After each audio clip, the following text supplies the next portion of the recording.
Welcome back to Marsha J's Medical Terminology Simplified channel.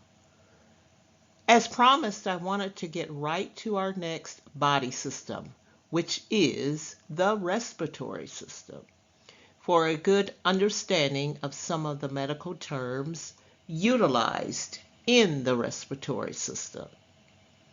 So, the respiratory system consists of the air passageways and organs that you see here, such as the nasopharynx, the nasal cavity, the oral cavity, the oropharynx, epiglottis, and trachea, as well as other terms such as the bronchi, bronchioles, alveolar ducts, and alveoli, and respiratory muscles. The respiratory system is responsible for the exchange of oxygen and carbon dioxide. And as you know, oxygen is essential for living. We've got to have oxygen in order to breathe. Oxygen is carried through all cells of the body in exchange for carbon dioxide. So when you burn food for energy, your body makes carbon dioxide as a waste product in the form of gas. Your blood carries this gas to your lungs. You exhale carbon dioxide and breathe in oxygen thousands of times per day. Some of the common terms, medical terms of the respiratory system are carbon dioxide or CO2. Carbon dioxide is defined as a tasteless, odorless, and colorless gas that is produced by body cells during metabolism. Next, there's oxygen or O2. It too is a tasteless, odorless, and colorless gas essential for human respiration. And the respiratory system is known to have an upper respiratory tract system as well as a lower respiratory tract system. Some of the terms used in the upper respiratory tract system are words like trachea. The medical term for your windpipe is called trachea. And then you have combining forms, words such as nasal and rhino, which both mean nose. Tonsillo, the combining word or form of tonsillo, is defined as your tonsils. Pharyngo is defined as your pharynx or your throat. And laryngo is your larynx, which is better known as your voice box. The term for the lower respiratory tract system are pneumo. The P obviously is silent and it is pneumo. And pneumo and pulmono both mean lungs. Words for pneumo is obviously pneumonia. That's a common name. The suffix ia means pertaining to, but pneumonia does mean infection of the lungs.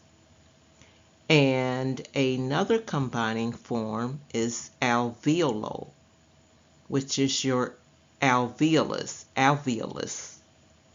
Either pronunciation is correct, alveolo or alveolus. It is known as your air sac. Some of the diseases or conditions of the respiratory system are chronic obstructive pulmonary disease, or better known as its abbreviation of COPD. And COPD is a group of lung diseases that makes it hard to breathe.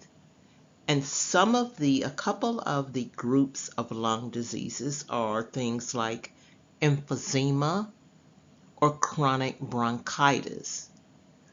Emphysema is defined as affecting the air sacs in your lungs as well as the walls between them. They can become damaged and less elastic. Chronic bronchitis is defined as inflammation of the bronchi, or the lining of your airway is constantly irritated and inflamed. This causes the lining to swell and make mucus. Chronic bronchitis is caused mainly by long-term exposure to irritants such as smoking, secondhand smoking, and even air pollution. And another disease or condition of the respiratory system, as a lot of us know, is called asthma. Asthma produces spasms in the bronchial passages, and it can cause wheezing, coughing, and tightness in the chest. Asthma is caused by an allergen or irritant, or stress, or cold air, cold weather, and or exercise. And here are more medical terms related to the respiratory system, such as the term epistaxis. It is pronounced epistaxis. And epistaxis is better known as a nosebleed, as you see here in the image. It is defined, the medical definition is nasal hemorrhage, again, better known as a nosebleed, epistaxis. Next term, which we all pretty much know, is called influenza, better known as the flu.